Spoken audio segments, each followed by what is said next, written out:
Part 6. So this is the hadith from Sahih Muslim, which actually complements the Quranic verse, where you mentioned to strike. You mentioned a lot of people assume that to strike means to violently hit your wife as a last resort. No, it does not mean that. And that is why hadiths are so important. So this hadith actually mentions, okay, that this talks about the rights of a husband and wife, and you two have right over them, and they should not allow anyone to sit on your bed whom you do not like. But if they do that, you can chastise them, but not severely. Now, chastise them, you can see it in the English here, okay? But in the Arabic version, it's the same word, okay? That's used in the Qur'an, right? Daraba, right? To strike. So this is obviously in the plural form.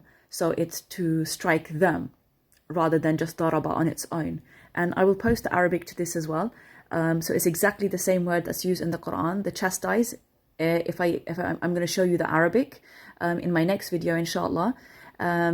And then it also says, but not severely. Now, this is why it's so important. And this is why scholars have then, in the Quranic verse, after where it says daraba, to strike, they've in brackets done not severely, because they've studied the hadith and they've gone back to the Quran and added that in case some psychopath just starts beating their wife up violently when he's not even allowed to do that.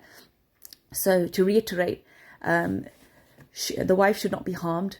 No bruises, no marks, nothing like that should be left on any part of her body, and even her face is not to be striked, right? So the guy can't even give a slap to her. That's how merciful our Lord is, and that shows you the protection of women in Islam. So you mentioned that you could not find anywhere that it mentions to tap lightly, and this is why I've provided the hadith evidence, because the Quran and the hadith go hand in hand. They are incomplete without one another, and there are many things in the Quran which are further elaborated in hadith, right? And they have to obviously be authentic hadiths, not fabricated hadiths, not